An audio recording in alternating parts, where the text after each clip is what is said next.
अखिल असम भोजपुरी परिषद ने असम सरकार पर समाज के प्रति अनदेखी का आरोप लगाया है।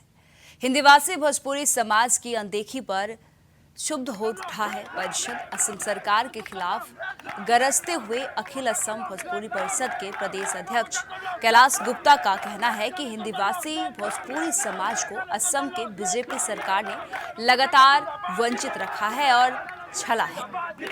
साधारण इंसान के तौर पर जीने के लिए जो मूलभूत सुविधाएं चाहिए, उन सब से भी भोजपुरी समाज को वंचित किया गया है। असम की बीजेपी सरकार के खिलाफ ऐसा गंभीर आरोप कैलाश गुप्ता का है। कैलाश गुप्ता का यह भी कहना है कि बीजेपी सरकार के कार्यकाल में भोजपुरी छात्र छात्राओं को जातिगत प्रमाण पत्र प्राप्त करने में भी भारी परेशानियों का सामना करना पड़ा है। गुप्ता ने यह भी कहा है कि डॉक्टर हिमंत बिश्व शर्मा के नेतृत्व वाली बीजेपी सरकार ने कांग्रेस सरकार के समय में कार्यरत हिंदीभाषी विकास परिषद को निष्क्रिय कर दिया है। साथ ही जमीन के पट्टे, जाति प्रमाण पत्र आदि से भी भोजपुरी समाज को वंचित किया जा रहा है।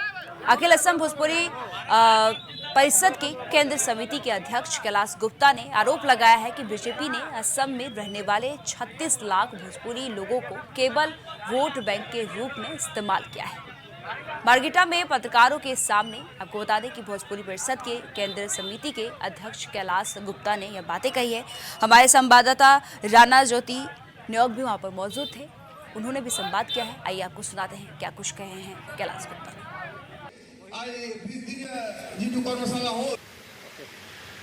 आसाम में 37 लाख भोजपुरी समाज का लोग है जो अपना समस्या के लिए जूझ रहा है। उसमें अखिल असम भोजपुरी परिषद हरदम सीएम का साथ, सेंट्रल मिनिस्टर का साथ बैठ के उस समस्या को सुलझाने के लिए कोशिश कर रहा है, लेकिन अभी तक कुछ हुआ नहीं। इस विषय में हमारा पास है अखिल असम भोजपुरी परिषद का प्रेसिडेंट कैलाश गुप्ता जी। आप क्या बोलना चाहेंगे?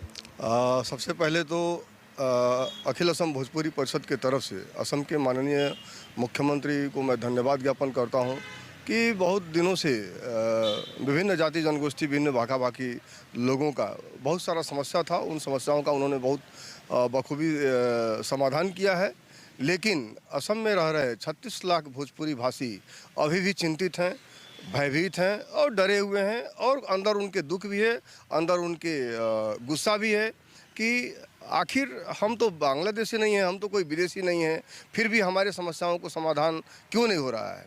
आज जब से माननीय मुख्यमंत्री डॉक्टर हिमंत बिस्व शर्मा असम के मुख्यमंत्री हुए, तब से कम उनसे 10 बार हम लोग मुलाकात कर चुके हैं और अपने स्मारक पत्र को हम लोग देते आए हैं, जिसमें विभिन्न दावी था, विभिन्न मांग थी, जिसमें मुख्य मांग थी कि असम में रह रहे 36 लाख भोजपुरी भाषियों के जो छात्र छात्राएं हैं, जो विद्यालय महाविद्यालय में पढ़ते हैं, उनको कास्ट सर्टिफिकेट आज के दिन में नहीं मिल रहा है। पहले मिलता था।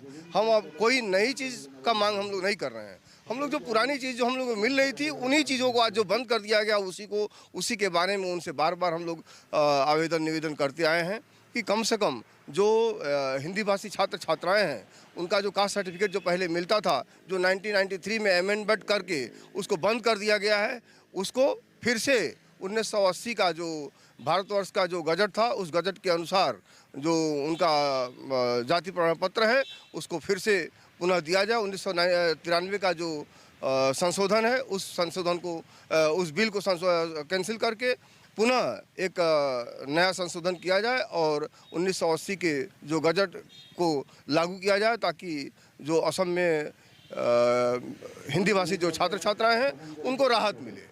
और इस विषय में हम लोग कई बार उनसे बोल चुके हैं। उन्होंने कहा कि हाँ ठीक है, आश्वासन के अलावा हमें कुछ मिलता नहीं।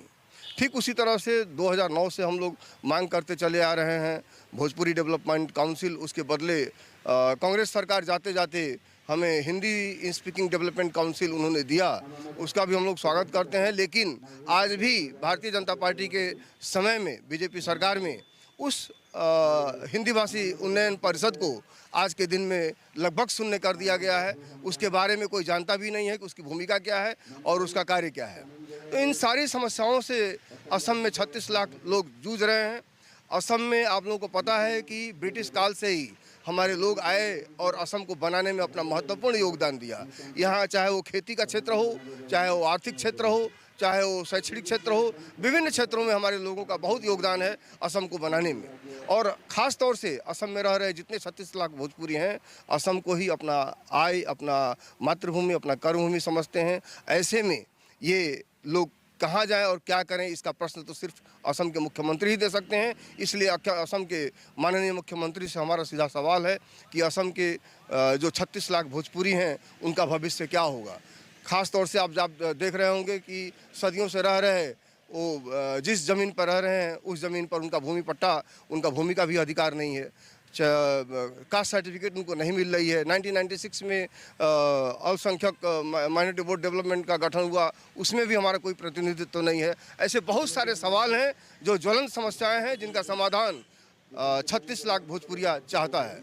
और निर्वाचन आ रहा है, निर्वाचन का माहौल है, इस इलेक्शन में आप लोग का भूमिका क्या होगा? निश्चय ही अगर सरकार हमारी बातों को नहीं सुनेगी तो 36 लाख भोजपुरिया जो गुस्से में हैं ज़रूर कुछ न कुछ निश्चय ऐसा कड़ा रुख अपनाएंगे जिससे असम सरकार को आगे जा कर के समझना पड़ेगा।